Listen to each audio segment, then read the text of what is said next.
G'day everyone, it's Maydad here, coming at you live from Bondi Beach, Sydney, Australia. Now today we've got a special guest, a great friend of mine that I've known for well over 30 years. I met him many years ago, back when I was competing in competitive aerobics. His name is Steve Schema. He's a life executive, a personal trainer, and he's a former mixed pairs Reebok aerobics champion. Steve, thank you for joining us today and giving us the chance to talk about your journey. How are you doing? I'm very well. It's a pleasure to be here. Good to see you again too. Oh, 30 Steve, years, oh my God. it's amazing, isn't it? Well, 1993. It's over 30 years. It's what's that? 33 years we've known each other Yeah, back in the yeah, day. Incredible, isn't it? How time flies. absolutely. So fast. Amazing. Too Amazing. fast. All the great memories. We'll touch on that and we'll talk a little bit about that during this interview. But Steve, can you tell us a little bit about your journey before getting involved in competitive aerobics and becoming the trainer that you were and where you grew up and Yeah, a little more? sure. I was actually born in a little town called Coolah, which is out in western New South Wales. 900 people live there. It's one of the only places that you would find Sheemers uh, living out there. And my mum and dad were farmers. And so, I had a great life out there. I had cousins who lived next door on the farm next door. It was great. But my dad hurt his back. So while he was in hospital, he's in hospital for, I think, 10 months. They put some metal rods in his back. He learnt to become an accountant. He did an accountancy course. And then one day we were driving on holiday going through Wagga Wagga. And my mum said, "Wow, this is a nice town. I could live here." 6 months later, we were there. Whether we liked it or not, we were there. And so I grew up in Wagga, out in the country. Um, Loved it, loved parts of it, but I also always wanted to get to the city. And so when I got the chance, I went to university in Wagga as well, which was great. Did a course that didn't do me much good, but it was, learning was fun. And I went to Canberra, it was my first stop, and I lasted 12 months in Canberra, not the best place in the world. But it's where I actually started doing uh, uh, group fitness classes. It's where I learned how to do that. And I remember my first class, uh, I was given it, and it was a 9:30 a.m. peak class on a Tuesday morning. I was like, Wow. oh my God, it was scary as, but I got through it okay. And they asked if I'd do the next 2 weeks, and I said yes. And then they asked if I could do it permanently, and it just rolled from there. Amazing. But I eventually got to Sydney. That was the place where I wanted to be. And I got work in some of the biggest clubs, Chatswood Fitness, uh, clubs in North Sydney. Well, as you know, we worked everywhere in those days. Yeah. It was a small, community of instructors. But what I really wanted to do was I wanted to present. I wanted to work at the conventions and teach other trainers how to do what I did. And of course, there's only two conventions a year for that, and so we fought and fought and fought, and eventually gave up and decided to go overseas. But yeah, so I had a normal life in regards to the sports and stuff that I played. I played rugby league, soccer, tennis, squash. Handball was another game that we played. So it was all the normal things uh, that you would do, uh, just to play sport to keep yourself active. It's pretty active lifestyle growing up, Steve. Yeah. And you did really well at it. You obviously travel the world as a presenter. Can you tell us a little bit about that, some of the places that you've been to and where you presented? Sure. So got my ex-wife and I went overseas. I got a job in the UK at a convention, and then we met someone there who was an American guy who knew somebody in Germany who was looking for instructors, and they would put us up in an apartment, etc. So we contacted her. Her name was Karen Huchlenbrook from Frankfurt in Deutschland. Germany. And we originally went over for a 6 month contract. We ended up staying in Europe for 14 years. Wow. So, yeah, so I've worked in about 39 countries around the world. We've estimated that I've trained around about 300,000 trainers Amazing. around the world, everywhere from America to Japan to Russia, the Ukraine, right throughout Europe. It was fabulous. Tell me, Steve, with all this traveling that you did, you mentioned America. Did you get to know Kendall Hogan from Crunch Fitness America? No, I don't think I did. I knew a lot of Americans there, but I don't think I got to meet Kendall. Kendall was the African American guy that was on ESPN. He was always teaching the Crunch Fitness. Uh, Ah, ex a group fitness exercise. It was usually step Reebok or dance fusion or something like that. But he was Yeah. the guy that came to RCM Healthlands. I think you may have met him once. You've seen him training me or something. He was doing my choreography for the first Reebok aerobic championships that we all entered in. Right. Yeah. That was the one Juanita won, I won, and I think you guys won the mixed pairs. But Probably. you and Nikki Ryan. But Yeah. yeah, what a small world it is, isn't it, Steve? The people that you meet along the way. But Steve, can you tell us what got you into competitive aerobics? Well, I got to Sydney, and actually it was the osteopath Michael Solano. I don't Oh know whether yeah, you know Michael. Michael. Oh, I know him Yeah. very well. Great osteopath, and he just started asking me, why don't you do some competitive aerobics? And I was like, oh, I don't know. And at that point, I could barely touch, below my knees. I wasn't very flexible. And I said, okay, I'll give it a try. I said, as long as you help me along the way and you keep me in decent shape. And he said, sure. And so I started, and I was terrible when I first began. I didn't have the strength for it, didn't have the flexibility for it, didn't understand what was going on. But we eventually started training over at Five Dock. And that's where I met up with Nikki and with Francis Borthwick, who we made a Yeah, team what with a as great well. bloke Francis was, eh? Absolutely. And at first we were awful. We were awful, but you stick with it. Our coach was amazing, and he got us really strong. And as you know, by the time we were finished, we were very strong athletes. We were basically doing gymnastics training. And I've seen some old grainy photos of myself and of the other guys, and I had muscles on muscles. I didn't realize, how strong and how muscular we were. When I look back now, I probably, you look at all these guys doing calisthenics now. We were ahead of our time. We were doing, Oh, I don't know if you remember that day when you and Nikki were doing mixed pairs, and that year I did tribal dance and that press yeah, sequence that we worked on with Tim Lloyd. So twice a week we would go over the five dock. I don't know if you can recall, and we would do like a circuit that involved the pommel horse, a V press yeah, or like press the planche, and then we do the back raises followed by 10 skid the cats and you hold it for 15 seconds or something. yeah, It was a huge circuit. And we used to work in pairs. There was about 10 of us, five pairs. yeah. And then we'd climb up the rope, we'd do V sit and straddle on the floor and on the rack. It was just incredible. I could not even attempt to do a quarter of that No, now. It would the just number die. of times, I went out and threw up halfway through that because it was so hot and it was so hard. Then you Incredible. get back in there and you continue on. And I do Oh, remember that Tim used to occasionally take us into the weights room yes, to do some weights. And yes. so I would go over and pick up 50-kilo dumbbells each one, and Nikki would go and pick up 35s or something like that. And all the guys would stop and look at us because we didn't look very big. We'd power out sets of those, and then we'd jump on the floor on a one arm, one leg push up with a Yeah. 20-kilo plate on 20, our back. 25 kilo weight plate. Yeah. And Incredible. you just see their jaws drop on the floor, and then we'd march back into the gymnastics room. It was amazing. Amazing. Yeah, you guys were so strong. We were all so strong. I think, like I said, we were ahead of our time. The guys that are doing all the calisthenics on the beach here in Bondi and everywhere that you see on Instagram and that, we were doing that back in 1993. That's 32, 33 years ago, Yeah, 32 years ago. And, you know, testament to Tim's training and his knowledge because he really got us really strong and flexible, not just absolutely. incredible. Steve, looking back, can recall any amazing moments that resonate or stick in your mind uh, most in that time?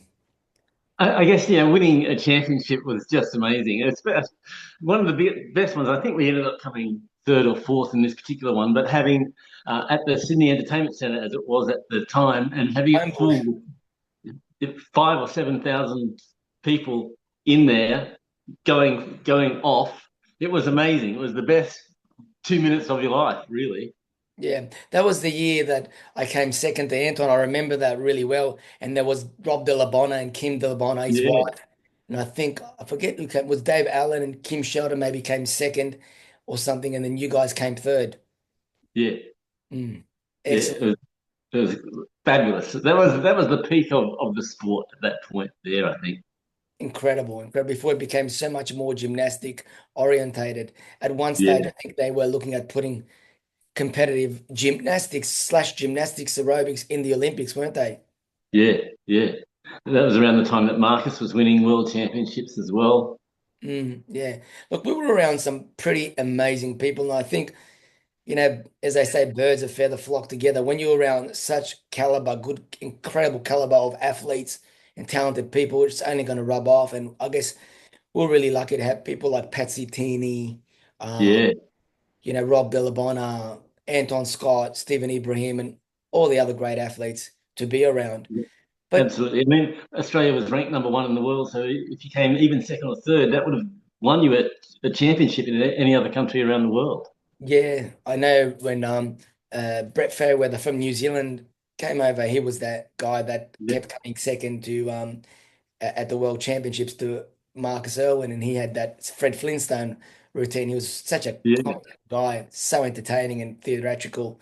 But he was training with us, and he said the same because our press sequences, our jumps were so high. We were just on I think with the exception of Alessandro Paeva and yeah, Alessandro Villagardi, Paeva was from Brazil and Villagardi was from Italy. But with the exception of that, Australia was always second or third, and yeah, any competition that we competed in that we won a gold medal, all the first three guys that gold medals, whether it yeah. be single men, single women, or mixed pairs, could have got a medal internationally. Absolutely. Yeah. There's a very high standard that we were playing at that point. Yeah, amazing. What memories, Steve. Can you Steve, I know you've had such an amazing journey with your fitness career with as an athlete, as a coach, and presenting at so many different countries and training so many instructors all around the world. You had a moment in your life where you had a little bit of a health scare and you're dealing with that and you're living with that. Can you share a little bit about living with Parkinson's? Sure. So I was uh, 40 years of age when well, 39, and I started to get some weird symptoms, my tremors in my hands and a few other little things. And I went to the doctors, and the first thing they said was, well, you're too young and you're too fit and healthy for it to be Parkinson's. So it's not that, it's got to be something else. So then they started doing testing for other things that were worse than Parkinson's. So they do one thing, they say, no, it's not that. Let's try for this one. And I'd say, what's the diagnosis for that? Well, you've got 6 months to live. And I was like, oh, please don't let me have that. And so they say, no, it's not that. And eventually they just gave me a little bottle of tablets and said, try these for 2 weeks and come back when you're done. So I tried it, came back, and felt great. And they said, well, you've got Parkinson's. And I was like, you said I couldn't have Parkinson's. I said, but that's Parkinson's medication that you're on. I was like, okay. And at first, life goes on fairly normally. But then it just gets a little bit harder, a little bit harder. The medication does a reasonable job, but it also has its side effects. So you get to a point where you don't know which is worse, the condition that you've got or the side That's effects from the medication that you're taking.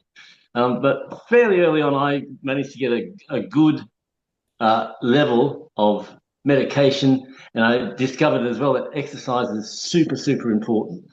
So I was getting worse and worse and worse. And I finally found a group that did some boxing for people with Parkinson's. And I went along, and as soon as, because I'd done martial arts when I was younger as well, I did a mixed style for about 4 or 5 years. So I had this background in that. And they said, they put the gloves on me, got me in the ring. And at the moment I threw my first punch, I was like, oh my God, I'm in love with this. This is fantastic. So I started to train really hard. And as a result of that, my medication levels went down and down and down and down and down. And my condition actually improved quite a lot. And it just shows you that, number one, exercise is super important to help you cope with Parkinson's. And boxing is one of the best things that you can possibly do, which is, where we re-met ourselves in a boxing gym. yeah. But yeah, so the boxing, it fits the parameters of what you need to do. You need to do something that's high intensity. You need to do something that makes the mind think and work, coordinates the upper body, has to coordinate the lower body, has to remember the combinations, all this sort of stuff. I eventually had a fight. I had my first amateur fight a few years ago, and I won, which was fabulous. Wow. Um, and I spar every Wednesday night with the Masters guys, and it's just great. Yeah, that's amazing story, Steve. Amazing. Freddie Roach, a Yeah, trainer, Hall of Fame trainer who's trained multiple world champions, including Manny Pacquiao is the most famous one that he's trained. He has Parkinson's, and he Yeah, says, I've met him many times with my travels to Los Angeles or the USA. And when you talk to him, he has a little bit of a speech. His speech is not so flowy, yeah, he jitters and stuff like that. But as soon as he grabs the pads and starts doing some pad work with his fighters and that all kind of, or most of that goes away and he looks so normal. yeah.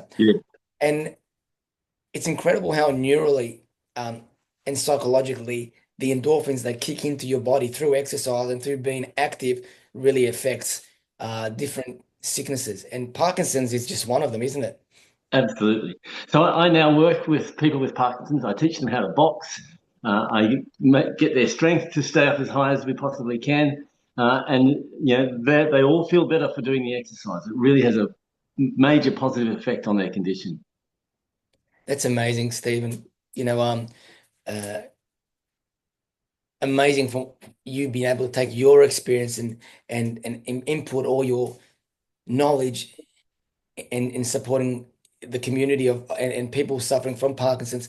Steve, can you share with us what are some of the side effects, anybody looking at this back and wants to learn a little bit more, that somebody suffering from Parkinson's can experience at times? Well, the problem with Parkinson's, and the thing about it is that it's different for every person. Every person has a slightly different symptoms. So some of us get a little bit of shaking, a little bit of movement like this is from the medication rather than from the disease itself. Some have slow movement, some have muscular spasms, some have things with their brain that they're not as fast as they used to be. They have speech problems. It just goes through the whole gamut of things that you could possibly get. But I was diagnosed when I was 40, so it's now been 16 years, I think, since I was diagnosed. And I'm a young onset, so anyone under the age of about 50, 55 that gets it is called young onset. And it doesn't seem to affect us as quickly as it does if you're an older person that gets Parkinson's. But in all the cases, intense exercise, if you can do it, is the thing that really makes the biggest difference. It's amazing, Steve. Some of this stuff I hadn't known myself, and I'm so glad I got a chance to talk to you about this and have you share and enlighten me with all this information. Steve, so what are you doing with yourself now? Where are you working? Because I know you're doing some great things up there at No Quarters with our great friend Anton. Yeah. So I spend quite a lot of time there at Anton's gym, No Quarter. They're in the process of moving now to Marrickville, which will be a great thing. They'll have 2 boxing rings. It's a great place. And Anton's a great believer in helping people with Parkinson's as well. I remember the first time I went in and I was looking for somewhere to set up shop. And the moment I met him, I thought, this guy seems really nice. I did a class, participated, and then I spoke to him afterwards and told him what I wanted to do, that I wanted to run some classes out of his gym. And he gave me a key straight away. He said, no problem, help yourself. He's never charged me. He's always there for us. He's just amazing. So on that respect, I couldn't ask for any better help than Anton. I've known But him, sorry? I've known Anton for probably the same amount of time that I've known you. Amazing Yeah, guy. really is, really is. So I spend my time now traveling to my clients' houses in general to do boxing sessions with them, or they come into No Quarter and they do sessions with me there. I teach a few classes at the gym as well, and keep myself as fit as I possibly can, and trying to improve my boxing skills. That's incredible. So inspiring, and I'm sure for anybody, Steve, and I know you've talked about like you running the classes and you're doing a lot of stuff with Parkinson's and that. If anybody out there watching this back wants to learn a little bit about the great work that you do and get in contact with you, have you got a website? What's your Instagram name? What's your website? What's your phone number? Or anything that you'd like to share? Maybe if they Yeah, could get in touch with you through No Quarters Gym or yeah, they could definitely get me through No Quarter Gym. Just give them a call and leave a message for me. My number, if you've got a pen handy, is 04524 I'll say it again, 04524 83337. Um, or just do a search for me on Google is another way to find me. Uh, and one last way, I'm also on the board of Parkinson's New South Wales, so you can always contact them and they'll pass on your details to me. Amazing stuff. Everybody watching this, it's been great to have you join us and in this session. Steve, it's been great having you here and share your journey and talk about living with Parkinson's disease. It's been so long since we've had a chance to really sit down and talk, Yeah, but I'm sure we'll have more time to talk in person because I'm going to be visiting you guys at No Quarters. I want to learn more about this, and I want to, catch up with Anton as well. But from everybody watching this, don't forget next week I'll be catching up with Charles Messi, who is a shadow worker. He talks about inner healing and life coaching. He's an amazing practitioner. We're catching up with him next week. So stay tuned for dates and the Zoom link that I'll be releasing on social media. From Steve and myself, have an amazing day and we will see you next time. Take care. bye.